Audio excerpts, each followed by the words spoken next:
Ajá, ok. ¿Qué te puso? Obviamente que ellos son los fiscales. Ah. Hola, buenas noches a todos. Pues estamos aquí súper emocionados, expectantes de lo que Dios va a hacer en esta nueva temporada. Eh, Sabemos que este es un tiempo especial para todos en Vereda. Estamos todos invitados a la mesa para, pues, para disfrutar, para compartir y sobre todo para aprender. Mi nombre es Esperanza y mi esposo es David. Y bueno, pues nosotros vamos a comenzar con estos tiempos de reunidos a la mesa. Y quiero que sepas que siempre va a haber un lugar para ti. Siempre hay un lugar reservado y Dios está esperando por ti en esa mesa, ¿ok? Entonces, nuestro estudio de hoy se llama El Evangelio desde 4 puntos de vista. Entonces, vamos a abordar los evangelios escritos pues, por Mateo, Marcos, Lucas y Juan, ¿verdad? ¿Y cuál es la intención o el objetivo de este estudio?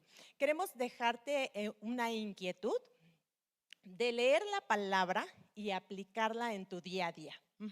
Después, pues queremos profundizar en el contexto en que fueron escritos estos evangelios y romper estos paradigmas que tenemos de que a veces la Biblia es muy compleja, ¿no? Es difícil y que no puede entenderse. Entonces, a veces creemos eso y mejor nos detenemos para estudiar.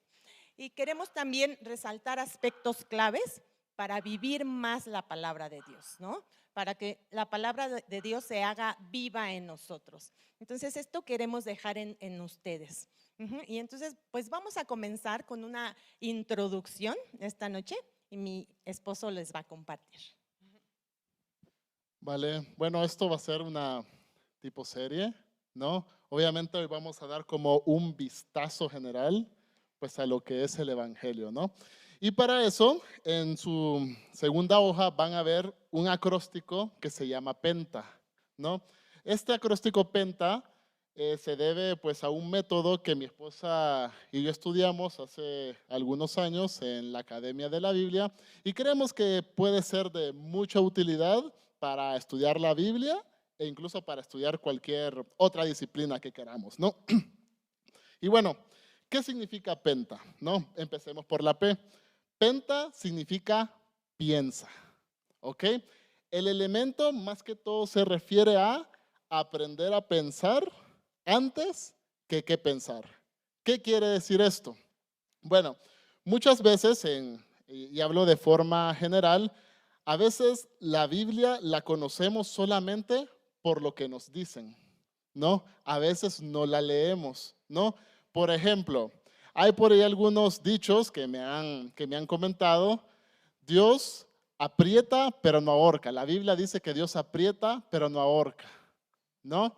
O la Biblia dice, ayúdate que yo te ayudaré, ¿no? O sea, eso no es Biblia, obviamente. Podemos sacar diferentes interpretaciones, pero hay que acercarnos al texto, ¿no? No simplemente dejarnos llevar por lo que otras personas dicen, sino que pensar nosotros por nuestra propia cuenta, ¿vale? La E, la E quiere decir explora, ¿ok? Y explorar se refiere pues a leer el texto, a leer la palabra, a hacerle preguntas a la Biblia, indagar en los diferentes contextos y en los géneros literarios en los que ha sido escrita la Biblia, y esto para no hacer falsas interpretaciones, ¿no? Por ejemplo, ¿no? Filipenses 4:13, todo lo puedo en Cristo que me fortalece. ¿Sabían ustedes que ese puede ser el versículo más mal interpretado de toda la historia? Porque de repente no leemos el contexto, ¿ok? De que Pablo, pues en ese momento estaba en la cárcel, ¿vale? Ahora, la N, la N quiere decir notas, ¿no?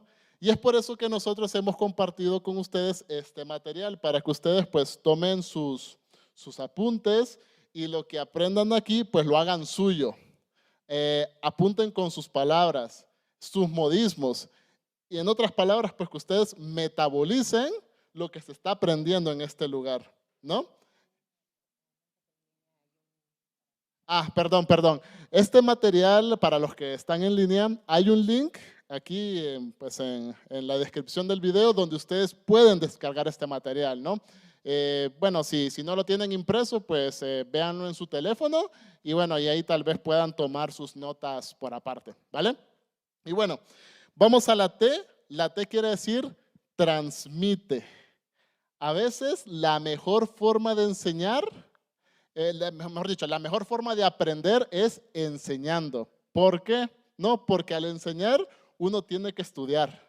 ¿Están de acuerdo? ¿No? Para poder expresarse como nosotros estamos acá. Es decir, no crean que solamente ustedes van a ser los bendecidos aprendiendo, sino más bien nosotros. Es más, creo que nosotros dos vamos a ser los más bendecidos porque vamos a tener que estudiar para poder compartir con ustedes, ¿vale? Transmite. Queremos que esto después se difunda, ¿vale? Y la última, la A, quiere decir aplica, ¿no? Como dice Santiago, seamos hacedores de la palabra, no solamente oidores. El objetivo de este curso no es simplemente que aprendamos más, que tengamos más conocimiento, sino que seamos transformados, que todo lo que aprendamos lo apliquemos a nuestras vidas. ¿Sale? Y bueno, este es el método PENTA que vamos a estar aplicando en este curso. Y ahora, si nos vamos a la siguiente hoja del material, vamos a ver, bueno, los 4 libros del Evangelio, ¿no?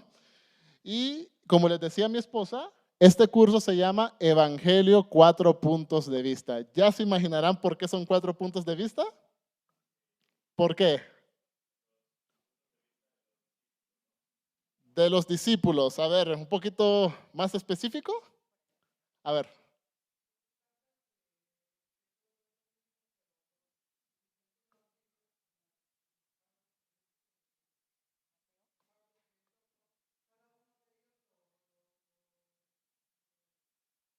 Lo enseña a su forma, ¿no? Sí, correcto. Bueno, aquí vamos a hablar de los 4 puntos de vista según los 4 libros del Evangelio que están en nuestras respectivas Biblias, ¿no? Que son Mateo, Marcos, Lucas y Juan, que todos pues se centran, y por eso lo pusimos en medio, en el acontecimiento Jesucristo, ¿no? Como lo decía aquí la compañera. Antes que nada, yo quiero mencionarles que comúnmente nosotros conocemos estos 4 libros como los evangelios, ¿no? Déjenme decirles que esa denominación no está del todo correcta, ¿ok? Realmente el evangelio es uno, contado desde diferentes puntos de vista, ¿no? Y ahora, ¿qué significa evangelio? Buena noticia, es correcto, ¿no? Pues evangelio viene del griego evangelion, ¿no? Que como lo dijo Robert acá, pues significa buena noticia. Y de hecho es Marcos en su primer capítulo quien cita el evangelio, cuando dice el principio del evangelio, ¿no?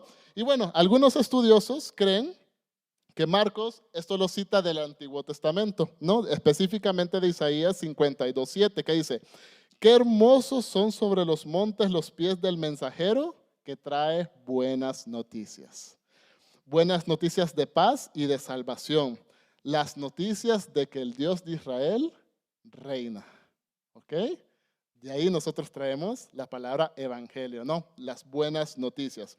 Y bueno, en cada uno de estos 4 libros pues está registrada la historia de Jesús desde diferentes perspectivas como tal, ¿no? Nada más que cada autor quiere resaltar diferentes énfasis como tal, ¿no? Dependiendo de las comunidades a las cuales fue escrito. Por ejemplo, Marcos escribió a una comunidad cristiana en Roma, ¿no? Mateo escribió para judíos. Lucas escribió para gentiles. Y Juan, que es el evangelio como de otra galaxia, escribió para nuevos creyentes e incluso para inconversos. Obviamente, el lenguaje es diferente porque el público era diferente. ¿Ok? Y bueno, y dependiendo de ese público, pues era el estilo pedagógico que cada uno de los autores quería resaltar. De hecho, vamos a ver diferentes énfasis y diferentes historias en algunos casos. Vamos a ver historias que en algunos libros del Evangelio existen y en otros pues no están, ¿no? tal vez uno de los autores pues dijo, pues esto no es relevante para la comunidad a la cual yo estoy escribiendo, ¿ok? Y bueno, antes de entrar a cada uno de los libros del Evangelio, quiero mencionarles que a Marcos, Mateo y Lucas se les conoce como evangelios sinópticos. ¿Por qué sinópticos? Porque tienen mucha relación entre ellos, ¿ok? Tienen pues un mismo punto de vista. Y de hecho, no sé si ustedes sabían, pero Mateo y Lucas se basaron en Marcos para escribir su libro del Evangelio. ¿Sabían eso? ¿No? ¿Sí? Perfecto.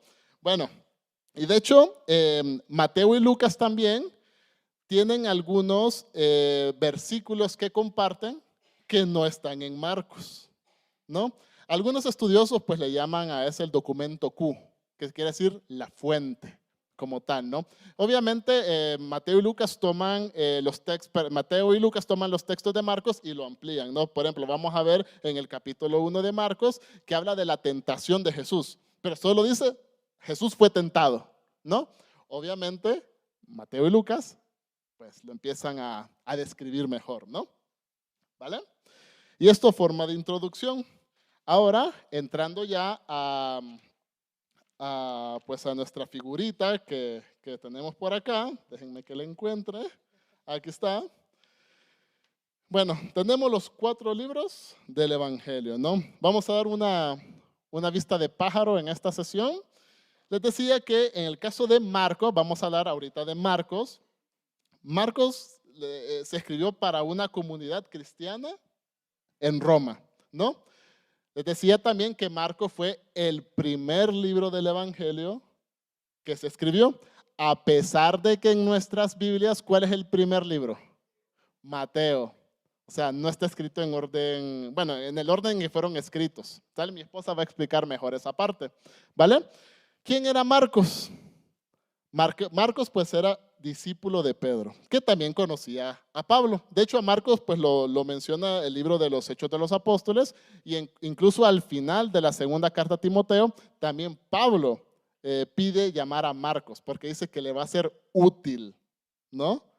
Y imagínense cómo le fue de útil, pues no sé si Pablo se iba a imaginar que iba a escribir un evangelio, ¿no? Y bueno, ¿cuál era el propósito principal de Marcos? ¿No? Si nosotros nos ponemos a leer Marcos, que se los aconsejo que lo hagan, lo leen tal vez en unas 2 horas, vamos a ver un libro de acción, ¿no? Donde Jesús está constantemente haciendo algo. De hecho, en la imagen que ven en sus materiales, ven un río caudaloso, un río rápido, porque Marcos pues nos quiere llevar así, ¿eh? Así, Jesús hizo esto e hizo esto, ¿no? Jesús sanó enfermos, expulsó demonios y vamos a ver poca enseñanza en Marcos, ¿ok? Porque precisamente a la comunidad le quería enseñar lo que Jesús hizo como tal, más que lo que enseñaba, ¿vale? Y les decía también que pues Mateo y Lucas se basaron en Marcos y se han encontrado que 406 versículos de Marcos aparecen en Mateo y en Lucas. 406 versículos. Solo 51 permanecieron en Marcos. ¿Vale? Para que nos llevemos esa idea. Ok, bueno, pues ahora pasando al siguiente libro, ¿no? Que es Mateo. Vamos a hablar un poquito así a grandes rasgos de las características de Mateo. Está escrito por Mateo, que era un judío converso. Todos sabemos que Mateo era el recaudador de impuestos, ¿no?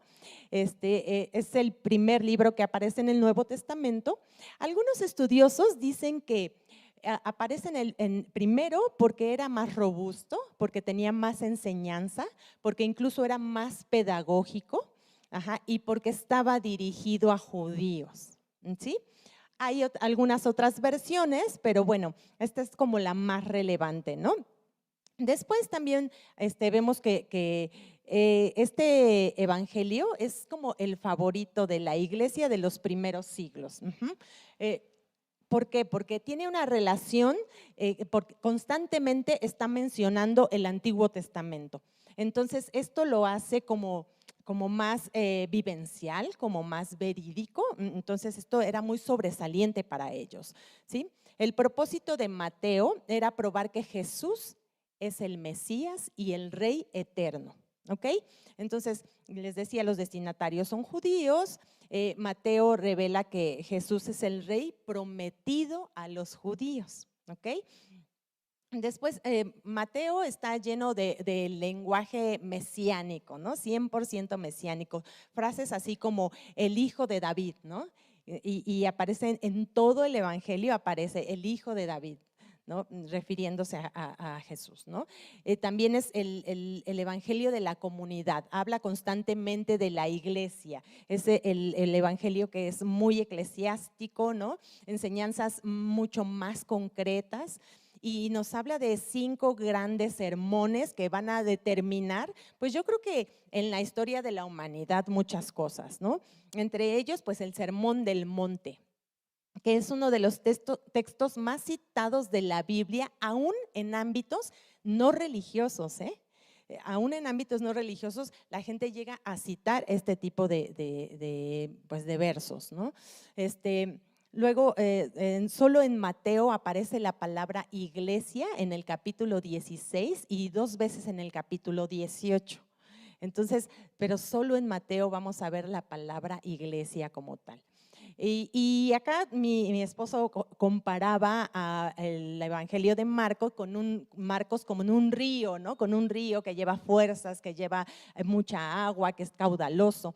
Y si lo comparamos a Mateo también con un río, Mateo también es un río caudaloso, pero tiene esos estanques en donde Jesús se detiene, se toma su tiempo para dar algunas enseñanzas. Entonces esta es la comparación que podemos hacer con estos ríos, ¿no? Él toma ya su tiempo, él ya se dirige un poquito más a la gente, ya vamos a ver a este Jesús que se detiene porque es importante hablar con la gente, ¿ok? Este es Mateo. Vamos al siguiente, que ahora sería el Evangelio según Lucas, ¿no? Les mencionaba que pues los destinatarios de Lucas pues eran gentiles, a diferencia de Mateo, que eran judíos, ¿no? Y bueno, y precisamente ¿por qué sus destinatarios eran gentiles? Es porque Lucas era gentil, ¿no? De hecho, Lucas es el único autor no judío del Nuevo Testamento, ¿ok? Y de hecho, los 2 libros que él escribió, precisamente este Evangelio y los Hechos de los Apóstoles, entre los 2 abarcan 1/3 del Nuevo Testamento. Así que obviamente Lucas pues tiene gran influencia en la iglesia cristiana, ¿no? Y bueno, Lucas como tal de profesión era un médico, ¿va? Y su propósito al escribir este libro era dar un informe detallado de la vida de Jesús. Yo a veces digo que este libro de Lucas pues era como una tesis, ¿no? No sé si alguna vez ustedes han escrito una tesis, pero de maravilla, ¿no? Y bueno, y presentar ese informe detallado ¿con qué propósito? Para demostrar que Jesús es el Salvador no solo de los judíos, sino que también de los gentiles y del mundo entero. De hecho, en el libro de Lucas es donde vamos a encontrar nosotros la palabra Salvador, ¿no? Por lo que les mencionaba, ¿no? Porque Jesús es el Salvador del mundo entero, ¿vale? Y bueno, y Lucas, pues a diferencia de los otros libros del Evangelio, pues tiene 2 parábolas que creo que son las universalmente conocidas, ¿no? ¿Saben cuáles son? El hijo pródigo y este lado. ¿Cuál? No, no, la del buen samaritano. La del buen samaritano. Lucas, pues, es quien nos muestra estas 2 parábolas universalmente conocidas en la iglesia, ¿no? Un autor no judío. Listo, y bueno, pues estamos ya acercándonos un poquito al final del estudio y vamos a entonces hablar del Evangelio según Juan. Este está escrito por Juan, el apóstol, ¿no? El discípulo amado. El Evangelio más tardío es este, ¿no? Se escribe por ahí de finales del 1er siglo. ¿ok? El propósito de Juan era probar que Jesús es el Hijo de Dios y que todos los que en él van a creer van a tener vida eterna, ¿ok? Después, los destinatarios de este evangelio pues eran nuevos creyentes e inconversos que le buscan a Jesús. A diferencia de los evangelios sinópticos, como ya lo dijo mi esposo, tienen una base. Los tres tienen esta base de Marcos. Bueno, pues Juan es único porque tiene el 90% de su contenido, es único de Juan, el 90% de su contenido, ¿no? A diferencia de los sinópticos. Y Juan es un evangelio que nos va a llevar a reflexionar un poquito más de manera profunda, ¿no? De quién es la persona de Jesús, e incluso vamos a ver a un Jesús que ya empieza a hablar diferente, ya vamos a ver a un Jesús más humano, más personal, ¿no? Más amigo. Entonces, incluso más íntimo, ¿no? Hay discursos más elaborados y más reflexivos en este evangelio.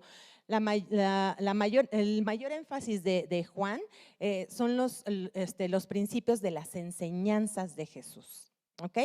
Entonces, bueno, a Juan también se le conoce como el apóstol del amor. Sin embargo, la palabra amor no es la más mencionada en este evangelio, sino la palabra creer o confiar. Entonces, esta es la palabra más mencionada en todo el evangelio. En Juan vamos a ver también 7 discursos y 8 señales o milagros, ¿no? Empezando por cuando convierte el agua en vino y terminando con la segunda pesca milagrosa. Juan no incluye la genealogía de Jesús. Ni referencia alguna de su nacimiento, ¿no? Tampoco de su niñez, ni la tentación, ni la transfiguración, ni la elección de los discípulos tampoco, ¿no? No hay parábolas como tal, ya son discursos diferentes, y tampoco menciona la gran comisión que aprendemos de Mateo, ¿no? Pero Juan se encarga de dejar muy claro que Jesús es el único Hijo de Dios y al mismo tiempo es totalmente Dios. Entonces, esta es la belleza que tiene este evangelio, ¿no? Esto nos revela que la identidad divina de Jesús y que su vida comunica un mensaje que está dispuesto para ti y para mí. Entonces, bueno, con este estudio nosotros queremos llegar, les decía, a lo más profundo, y estoy segura que si eres constante en este estudio vas a descubrir junto con nosotros pues lo increíble que tiene cada uno, ¿no? La historia, la forma en que lo platicaron. Ya la próxima semana vamos a hablar un poquito más de Marco, después vamos a ir con Mateo y así sucesivamente para aprender más de ellos. Y estoy segura que escuchar el contexto, a quién iba dirigido y todo esto, te va a hacer identificarte mucho más con ellos y con la palabra de Dios. Entonces, para quienes están en línea, nos vamos a despedir. Les invitamos a que este material que ustedes descargaron o que imprimieron, si es posible, imprímanlo. Puedan ustedes, al final hay un par de preguntas, ustedes pueden hablar las preguntas con su grupo, con su familia, si se están reuniendo. Y recuerden mucho que estos grupos nos están invitando a la mesa para compartir, para seguir creciendo. Entonces, escuchemos y compartamos estas opiniones con amor, con respeto, para poder seguir aprendiendo cada día más, ¿no? Tómense su tiempo para orar también, para el final. Y bueno, pues nosotros nos vamos a despedir porque también nos vamos a quedar con los que tenemos aquí presentes. Para quien quiera sumarse y venir a Vereda, acá también los esperamos. Entonces, muchas gracias por estar conectados y bueno, pues los esperamos la próxima semana. Hasta pronto. Adiós.